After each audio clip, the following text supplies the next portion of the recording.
हम आपको कुछ आंकड़े भी दिखाते हैं जिन्हें देखने के बाद ये पता चलेगा कि दिल्ली वाले महिलाओं के खिलाफ सिर्फ हिंसक वारदातों को अंजाम नहीं देते, बल्कि अपनी आंखों और हरकतों से भी वो दिल्ली की महिलाओं के लिए सबसे बुरा शहर इसे बनाने पर तुले हुए हैं। हमारे साथ विक्रम सिंह मौजूद हैं, पूर्व डीजीपी उत्तर प्रदेश के, और साथ ही हमारे साथ मोनिका अरोड़ा भी हैं, सुप्रीम कोर्ट की वो वकील हैं। उनसे बातचीत हम जारी रखेंगे। लेकिन एनसीआरबी के जो आंकड़े हैं वो आप देख लीजिए, साल 2015 के आंकड़े जो ये बताते हैं कि देश भर में छेड़छाड़ के कुल 6,266 मामले दर्ज हुए, जबकि 2014 में यह आंकड़ा 4,699 था। दिल्ली में छेड़छाड़ के कुल 1,124 मामले दर्ज हुए, जबकि 2014 में यह आंकड़ा 541 का था, यानी कि लगभग दोगुना इजाफा। दिल्ली के मुकाबले मुंबई में यह आंकड़े काफी कम हैं। मुंबई में 2015 में छेड़छाड़ के कुल 319 मामले दर्ज हुए, जबकि 2014 में यह आंकड़ा 129 का था। यानी कि इन आंकड़ों के सामने आने के बाद हमने इससे असलियत की कसौटी पर परखने की ठानी। हम दिल्ली की महिलाओं के बीच गए, हमने उनसे जानने की कोशिश की कि क्या उन्हें भी लगता है कि वाकई दिल्ली महिलाओं के लिए नहीं है, क्या वाकई दिल्ली छेड़छाड़ की राजधानी हो चुकी है। आपको दिखाते हैं जी मीडिया रिपोर्टर रूफी जैदी की रिपोर्ट और उसके बाद चर्चा को आगे बढ़ाएंगे। एनसीआरबी के आंकड़ों के मुताबिक दिल्ली में लड़कियों के साथ छेड़छाड़ की घटनाओं में इजाफा हुआ है। इस वक्त हमारे साथ बहुत सी लड़कियां, उनसे जानते हैं कि किस तरह का एक्सपीरियंस उनका होता है जब वो सड़कों पे निकलती हैं। क्या आपको इस तरह की घटनाओं का सामना करना पड़ता है जब छेड़छाड़ होती है, कोई पीछा करता है? हाँ, ऐसा बहुत बार होता है। हम लोग मेट्रोज में आते हैं और बसेस में आते हैं, तो ऐसा बहुत बार हमें देखने को ही मिलता है और हमारे साथ भी ऐसा बहुत बार होता है। आपके साथ भी कोई ऐसा एक्सपीरियंस? सी सड़कें तो अब कॉमन हो गई, लेकिन मेट्रो में भी कैट कॉल्स तो होती है, अभी बहुत ज़्यादा होती है। लाइक हम वुमेन कोच पे भी खड़े हैं और लाइक एंड का डब्बा है और साथ में मेंस कोच है, वहाँ से भी कैट कॉलिंग होती है। ऐसा होता है, सच में छेड़छाड़ होती है? होता है, ऐसा सीरियसली होता है। बिसाइड ऑल दिस, लोग इवन जो छोटे जेंट्स होंगे एंड ऑल दैट, वो सीरियसली आपको स्पाई करते हैं, आपको नोटिस करेंगे how you are wearing, what are type of clothes you are wearing and all that stuff. अच्छा, एक बात बताइए कि कभी ऐसा होता है कि अब सड़क पे निकलने से थोड़ा सा डर लगता है? या ऑब्वियसली लगता है बहुत ज़्यादा डर।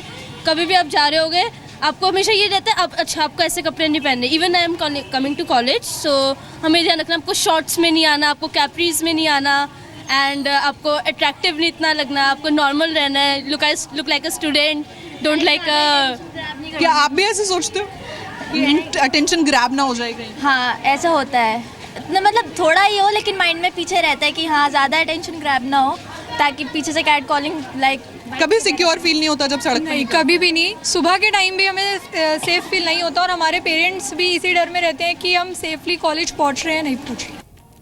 तो हमारे साथ मोनिका अरोड़ा हैं और साथ ही विक्रम सिंह भी हमारे साथ हैं। मोनिका, आपने सुना ये छोटी बच्चियां हैं, ये स्कूल कॉलेज की बच्चियां हैं और इनके मन में कितना ज्यादा डर है। आप तो वकील हैं, रोजाना ऐसी चीजें देखती होंगी।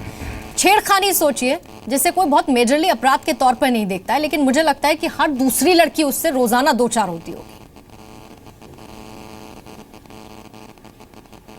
पूर्णिमा, जो आपने डाटा भी दिखाए, स्टैटिस्टिक्स दिखाए, वो सब रिपोर्टेड क्राइम के हैं। आप बता रहे हैं 6,000 से अधिक केस 2015 में रिपोर्ट हुए हैं छेड़छाड़ के। मुझे लगता है ये 50,000 से ज्यादा होंगे, क्योंकि अगर आपके और मेरे साथ कभी छेड़छाड़ हुई है, क्या हमने रिपोर्ट किया? हमने रिपोर्ट नहीं किया। इसलिए जब एक हद से आगे बढ़ जाती है छेड़छाड़ तो कोई रिपोर्ट करता है। यानी जो क्राइम अगेंस्ट विमेन है, वायलेंस अगेंस्ट विमेन है, वो यहां से कहीं अधिक है। आप देखिए, आज की डेट में भी अगर आप शाम को मार्केट में जाएंगे, वहां आपको बड़ी मार्केट्स में ऐसे लोग मिलेंगे जो लाउड हॉर्न्स के साथ हैं, बिना नंबर प्लेट्स के हैं। वो लेडीज के बाहर पीछे जाकर वहां पे जोर से हॉर्न बजाते हैं, उनको इनअप्रोप्रिएटली टच करते हैं। पुलिस साइड पर खड़ी रहती है, देखती रहती है। या बड़े मॉल्स में जाएंगे, मॉल्स की पार्किंग से जब बाहर आएंगे, वहां लाइट नहीं होगी। मेट्रो स्टेशन के बाहर ऐसी अंधेरी जगहें होंगी जहां रोज हजारों लड़कियां मेट्रो में चढ़ती उतरती, उनको वहां से गुजरना पड़ता है। ये जो चीजें आपको और मुझे दिखती हैं, ये यहाँ की सरकार को क्यों नहीं दिखती? They are such simple things. और क्यों नहीं दिखती? जो मुझे लगता है कि ये जो सरकार है, इसके 50% जो मिनिस्टर्स हैं वो ऑलरेडी सैक्ड हैं। 6 में से 3 मिनिस्टर्स सैक्ड हैं, क्रिमिनल ऑफेंसेस में, फ्रॉड के ऑफेंसेस में, अभी सेक्सुअल क्राइम में। तो जब माइंडसेट ऐसा है, या बाकी जो मिनिस्टर्स हैं या मेंबर्स हैं उनके खिलाफ डोमेस्टिक वायलेंस के केस चल रहे हैं, मारपीट के केस चल रहे हैं, छेड़छाड़ के केस चल रहे हैं, तो आप देखिएगा राजा ऐसा होगा तो प्रजा का क्या हाल होगा। तो आप उनकी सुरक्षा के लिए क्या खास कदम उठाएंगे? जो कोई और उसके बाद मोनिका अरोड़ा निश्चित तौर पर ऐसी रिपोर्ट सामने आएंगी कर सकता है, जो रिपोर्ट्स हम लगातार दिखा रहे हैं। चूंकि आपने पुलिस का जिक्र किया मोनिका, तो हमारे साथ विक्रम सिंह भी हैं और लगातार सर आप इस तरह की चीजों से दो चार होते रहे हैं। इससे पहले भी हमने कई बार चर्चा की, तो हमने इसे लेकर बार बार ये सवाल उठाया कि जब हम मामले हमारे साथ छेड़खानी के होते हैं, कोई छेड़ के चला गया, कोई आपके साथ ऐसी भाषा का इस्तेमाल करके गया जिसको उसे नहीं करना चाहिए था, हमने उसे रिपोर्ट नहीं किया, क्या आपको लगता है कि इसमें पुलिस एक तरह से बैकफुट पर रहती है?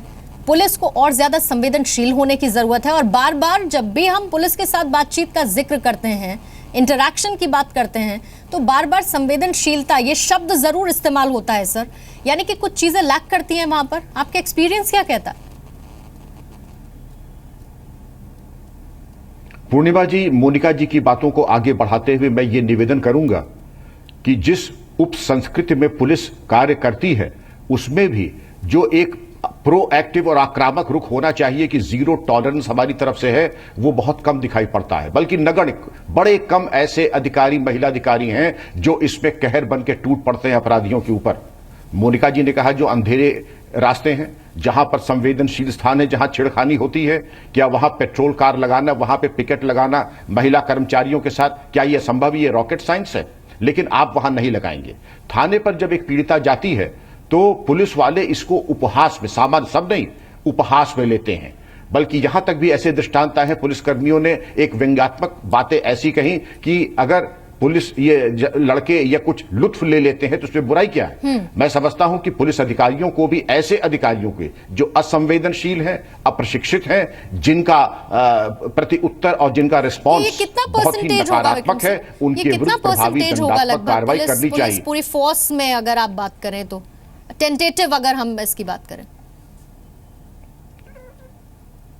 बहुत बड़ा परसेंटेज होगा। मैं आपको शॉक नहीं करना चाहता था, लेकिन आपने स्पष्ट प्रश्न किया तो इसका स्पष्ट उत्तर आपको और सबको जानने की आवश्यकता है। बहुत बड़ा परसेंटेज है जो इसको बहुत नीचे रखता है।